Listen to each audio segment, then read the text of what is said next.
Hello everyone and welcome back to Whisky Wednesday. Today we are talking about Gold Spot. Now I've not been able to buy a full-size bottle of this, which is quite annoying as a fan of the Spot range.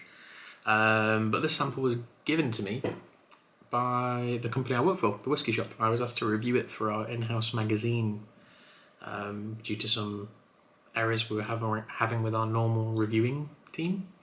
And it's been over for a while. Like, I've sampled quite a large amount of it. And I will say, for something which celebrates 135 years of the Spot range in association of Midleton and Mitchell & Sons, it's a bit quiet. To give you some lowdown on the whiskey, it's a 51.4% pot still whiskey, as all the Spot range is, varying alcohol percentages. And it's matured in bourbon, sherry, port and French Bordeaux casks. Very fun, very exciting on paper. Natural. I'm assuming it's natural cask strength at 51.4. That is just an assumption. When it comes to pictures of this for social media and stuff, we do have one bottle for sale in the shop, but it's reserved for a customer. I'll grab some snaps of that. I'm pretty sure it's natural cask strength. For the price of about £110, you would assume so. But upon writing the notes for it in the magazine, I did just find it a little quiet, a little hushed. And I thought, you know what, it's relatively, quite recent into the sample bottle. Maybe I will just give it a week or two. At this point, it's been 2 weeks, and I'm just kind of waiting for something to jump out at me at it. But in terms of the product itself, I'll just move out of the way so you can see some colour, some legs of the product. It does hold the glass very well. It's a very nice colour. Just a very normal whiskey colour, but it's a nice colour nonetheless.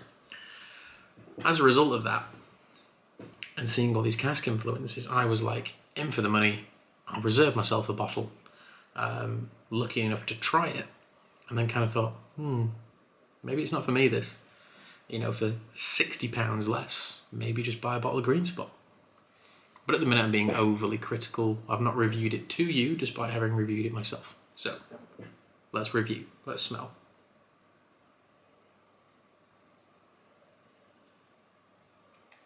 Perhaps the idea of this whiskey was subtlety.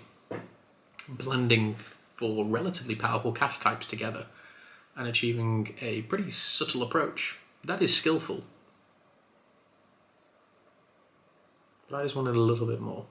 The three things that jumped out on the 3 separate occasions I've tasted this were orange, cardamom, and tea.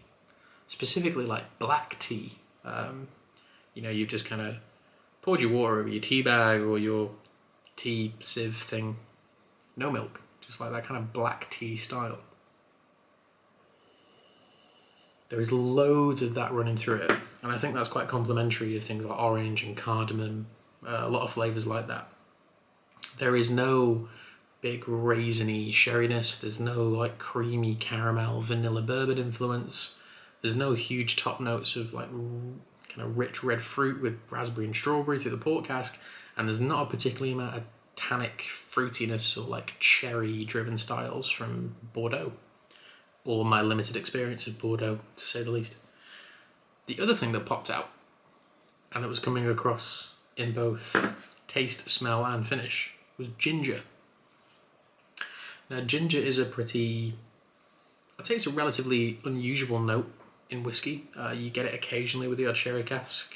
Sometimes it pops up in bourbon, but it's not something which always jumps to the forefront of people's minds. Ginger as a flavour influencer in terms of ginger beer, ginger ale, that works with so many different whiskies in so many fun, positive ways. But it's not something I smell a lot on everyday whiskey. But it is in here. It's like stem ginger. It's particularly pungent, and luckily I'm a fan of ginger, so that's okay. But if you weren't, to smell this whiskey, for it to come across as orange, ginger, cardamom, and tea, for an Irish product that isn't peated, for me anyway, and this is a positive, those are very calming, relaxed flavours. You know, I'm not a tea drinker, I'm a coffee drinker, but my girlfriend drinks tea when she's feeling stressed because it calms her down. I work with an army of tea drinkers. And then for me, flavours of cardamom and ginger and orange, I tend to eat those when I'm feeling run down, so like ginger. Orange is one of my favourite fruits, so I eat those when I'm just feeling like a bit sleepy in the morning. And cardamom is a personal favourite flavouring in chocolate. Every time I've had chocolate with cardamom, it's always been incredible. But to smell all four of those things, there isn't tons more. You could maybe push for like a kind of dried apricot note in the back of it. But for an Irish whiskey, its flavour profile sits very steadily in the kind of the Middle East, really, with tea and orange and cardamom. A bit further east in terms of Asian influence with things like ginger. It's not it pains me to say this, but I can't think of anything else to say, but it's not a particularly Western flavour profile, which I think is a good thing. But at the same time, I want it to be a bit shoutier. I just want it to be a bit louder.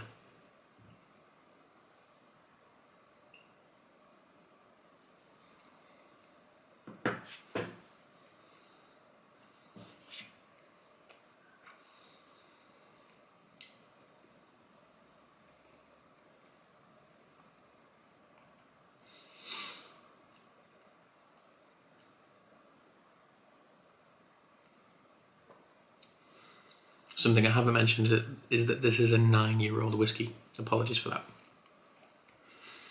Taste-wise, the orange and the apricot do jump out a little bit more. Apologies for my voice. So the orange and the apricot, much more present.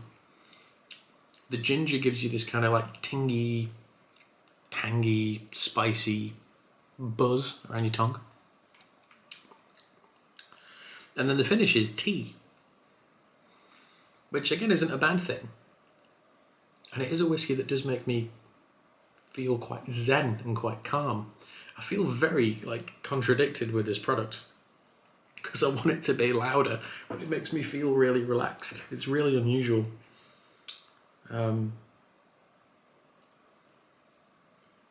Finish, it's kind of medium length. The only thing I'm really tasting now is oak. 4 different barrel influences, you're going to get a taste of oak towards the end of any product. But overall, it makes me feel so relaxed. But at the same time, you just kind of want more, especially given the anniversary nature of it. I'm not doubting the blenders at Midleton because they're incredible people, as last week's video shows. But yeah, anniversary whiskies. Maybe if it was just like all port and red wine, it was too much, and to just be bourbon and sherry isn't celebratory enough, despite the quality of what you can have in those barrels. But yes, I feel a bit contradicted with this product. Overall, I'm going to score it an 8. I think it's a perfectly nice whiskey. It makes me feel very calm. But for a celebratory product, it should just have a bit more punch about it. But that's a personal opinion. If you've managed to get hold of a bottle of this, because I believe there were 3,000 cases, and they come in cases of 3, so 9,000 bottles of it produced. Have you got one? Have you opened it? What do you think? Similar opinion to me? Different opinion to me? Let me know below. But yeah, I look forward to seeing you all next week. Cheers.